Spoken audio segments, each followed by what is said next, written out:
Hello everyone, hopefully you're all well, hopefully you're all safe. Welcome along to the channel, welcome along to the video, and it is the day after the Europa League. Now, first of all, before I touch on a very interesting game last night that made me laugh my socks off.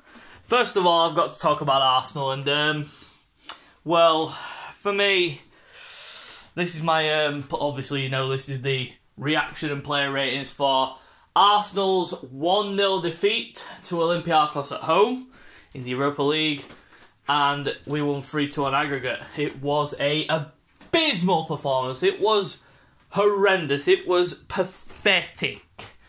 That's the word I'm looking for, pathetic. Literally no one turned up for that game. Literally no one. We had chances to bury Olympiakos. Aubameyang had chances.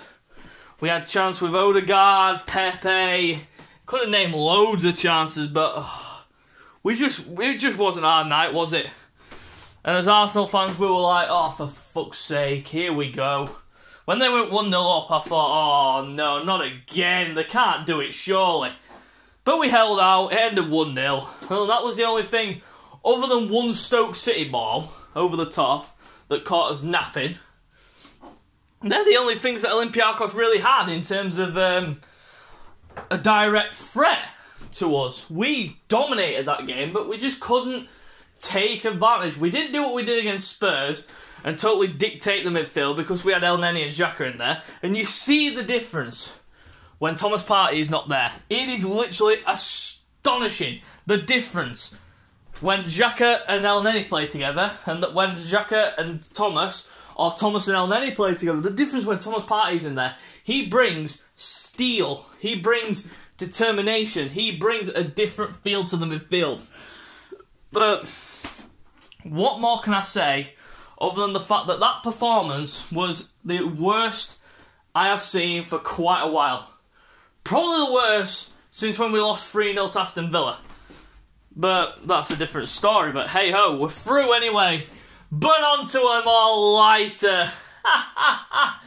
This is the reason why I'm smiling, and I am absolutely buzzing because Spurs, they are the only team.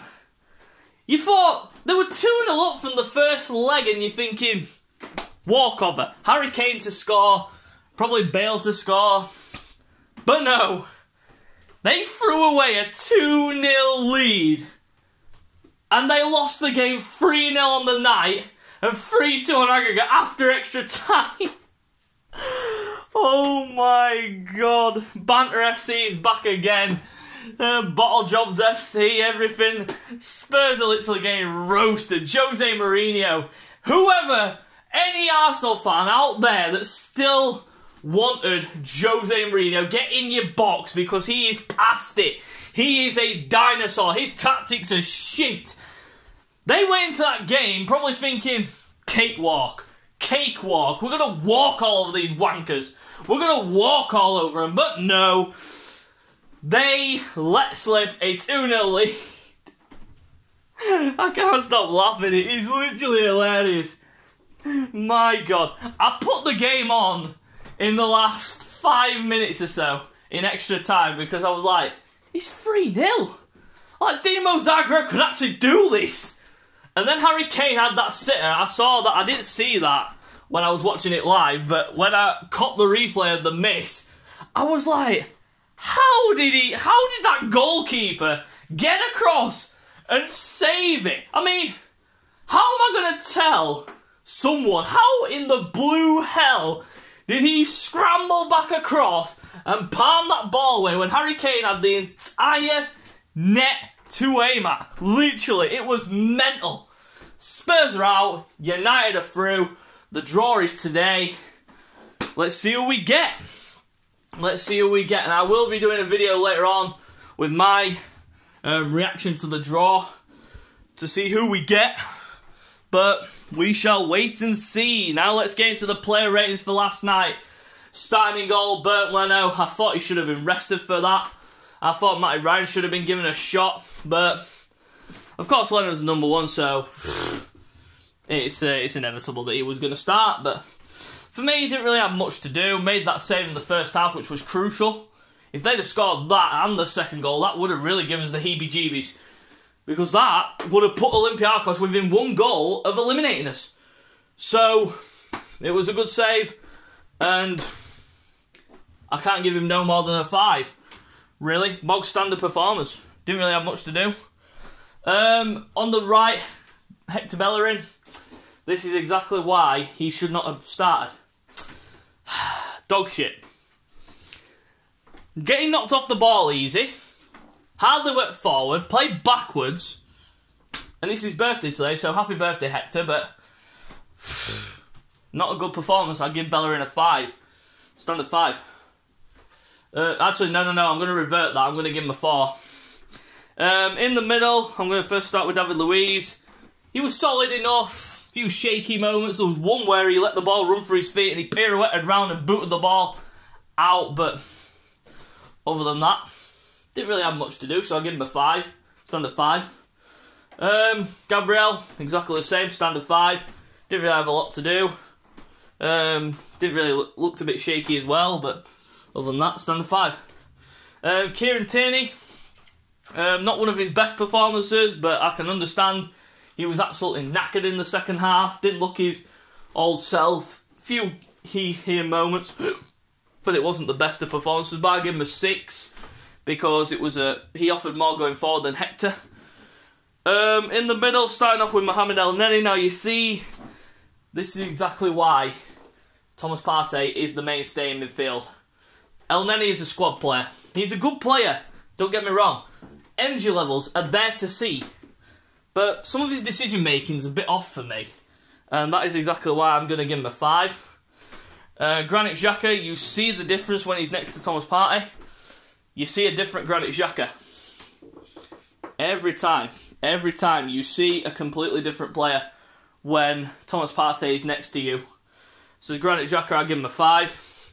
Nicola Pepe, defensive work rate was really good. He was tracking back well, but the attacking side of play, it just wasn't falling for him, was it? So I give him again, standard 5. Emil Smith-Rowe, quiet game. Didn't really offer much. Wasn't really effective. Probably when he got knocked out with the ball in his face. That really didn't really do him justice, did it?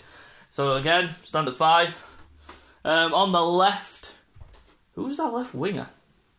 Oh yeah, it was Smith-Rowe. Who's in the centre? Oh yeah, Dani Ceballos. Dani Ceballos, send him back to Madrid for goodness sake. That was a dog shit performance from Dani Ceballos. Passing was off. Trying skills in weird areas where you didn't expect him to do it. I'm going to give Ceballos a 3. Pierre-Emerick Aubameyang wasn't his old self. He looked really lethargic. He was out of ideas. He had a few chances. Didn't take them. Should have took the one where he was running clean from goal, but he chipped it wide. But other than that, poor performance. When a player plays poor, you've got to call him out. And I'm calling Aubameyang out for his performance because it was really poor. So I'm going to give him the same as Ceballos. I'm going to give him a 3. Substitutes. Thomas Partey came on. Again, you see the difference. A few moments where he gave the ball away in not crucial areas, but like in the middle of the park. But some of them he drew fouls off, so it's not really like losing the ball. But other than that, came on, solided up the midfield, so I give him a 6. Martin Odegaard, I think he was really solid when he came on. Had the chance, blazed it over the bar. But he came on and made an impact, so I'm going to give him a 6. Gabriel Martinelli came off for 10 minutes, and it was a really good cameo. He got a player sent off. But came on, ran around, set up the chance for Aubameyang with the flick. And I think it was a really good cameo, and I think he should get some minutes on Sunday. Maybe. I think he should maybe. Tricky one really with Martinelli, because he does deserve the minutes. He does deserve to either start or be off the bench. But I'd have brought him on at half-time, last night, for Dani Ceballos. And shoved Smith-Rowe in the middle. But for his performance and cameo, I'll give him a 6. Chambers wasn't really on long to make an impact, so standard 5. Onto the manager rating, Mikel Arteta. Strong enough lineup to get us through the game, but bog standard, really, wasn't it? So I give him a 6. I thought he should have had Matty Ryan in goal. Martin Odegaard should have probably started. Thomas Partey should have probably started, but those decisions are down to the manager, so stand a 6. But that is it for this reaction and player ratings video. So you know what to do by now. Subscribe to the channel for more, and I shall see you later with my reaction to the Europa League last 8 draw. See you later.